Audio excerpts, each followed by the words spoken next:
Boat and stream की धारा कहीं ना ले डूबे आपकी नाव, पर हम यहां पर हैं, आपकी नाव डूबने नहीं देंगे। तो आज की क्लास में मैं आपको करवाने जा रहा हूं जो बोट एंड स्ट्रीम के सेम पैटर्न पर डिजिट अलग अलग हैं, क्वेश्चन रिपीट हुए हैं। इस सीरीज का केवल यही उद्देश्य है कि अगर आपके एग्जाम में ऐसा क्वेश्चन दिखता है तो आप उस क्वेश्चन को बना के आओ, अपने 2 नंबर पक्के करो। आइए देखते हैं बोट एंड स्ट्रीम के वो कौन से क्वेश्चन हैं जिनमें डिजिट अलग अलग थी पर पैटर्न सेम है। चलिए, तो पहला क्वेश्चन ये रहा आपके सामने। क्या कह रहा है क्वेश्चन, एक बार पढ़ लेते हैं, मैं हट जाता हूं जिससे आपको क्वेश्चन पूरा दिखाई दे। क्वेश्चन कह रहा है water in a river is flowing at speed of 10 kilometre per our.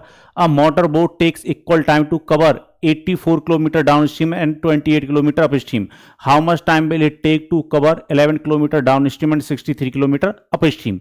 तो यहां पर इक्वल टाइम ले रही है, ये क्या ले रही है, बोट इक्वल टाइम ले रही है। कौन कौन सी डायरेक्शन में, डाउन स्ट्रीम में और अप स्ट्रीम में। डाउन स्ट्रीम में स्पीड क्या होती है भाई, बी प्लस एस होती है। अप स्ट्रीम में स्पीड हम क्या लेते हैं, बी माइनस एस लेते हैं। दोनों केस में टाइम कैसा लग रहा है, सेम। जब टाइम सेम होता है तो स्पीड और डिस्टेंस का कैसा रिलेशन बन जाता है, डायरेक्ट।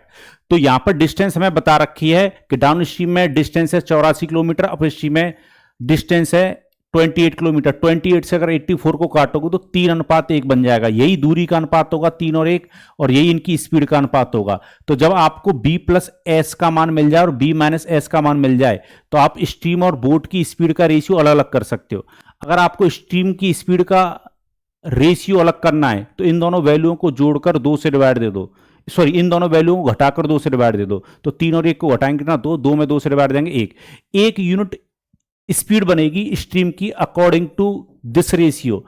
पर क्वेश्चन ने स्ट्रीम की स्पीड कितनी बता रखी है, 10 किलोमीटर पर आवर। तो मैं ये कह दूंगा मेरे 1 यूनिट का मान कितना हो जाएगा, 10 किलोमीटर पर आवर। तो आप मुझे बताइए इस 3 का मान कितना आएगा, 10 से कर दो multiply, 30 kilometre per our. Down stream में स्पीड आ गई, और अप स्ट्रीम में स्पीड कितनी होगी बोट की, इसमें 10 से मल्टीप्लाई कर दो, 10 किलोमीटर पर आवर। तो हमने डाउन स्ट्रीम और अप स्ट्रीम की स्पीड निकाल ली। हमें डाउन स्ट्रीम और अप स्ट्रीम में क्या बता रखा है, डिस्टेंस बता रखा है, तो हम टाइम भी बता सकते हैं। क्वेश्चन कह रहा है 11 किलोमीटर कहां पर जा रही है वो बोट, डाउन स्ट्रीम में जा रही है, तो 30 से दो डिवाइड, डिस्टेंस अपॉन स्पीड क्या होता है, टाइम होता है। और 63 किलोमीटर जा रही है वो अप स्ट्रीम में। अप स्ट्रीम में स्पीड क्या बोट की, 10 से डिवाइड दो, डिस्टेंस अपॉन, देखो यहां पर भी डिस्टेंस अपॉन स्पीड किया है, यहां पर भी डिस्टेंस अपॉन स्पीड किया है, तो ये टोटल टाइम बन गया। यही हमसे पूछा है, इसको सॉल्व कर लेते हैं। इन दोनों का अगर मैं एलसीएम लेता हूं 30 और 10 का, तो एलसीएम कितना आएगा, 30। 30 में 30 से डिवाइड दोगे एक बार जाएगा, 11 के साथ 1 का मल्टीप्लाई करोगे, यहां पर 11 बना रहेगा। 10 से 30 में डिवाइड दोगे 3, और 63 के साथ अगर मल्टीप्लाई करोगे तो 189 बन जाएगा। तो कुल मिलाकर ये बन जाएगा आपका 200/30।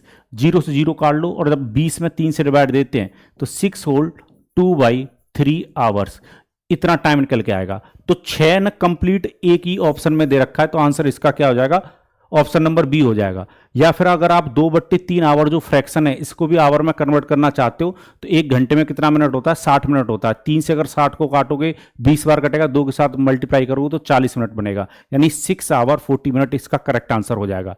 इसी पैटर्न पर डाटा अलग के साथ देखो ये भी क्वेश्चन पूछा गया है।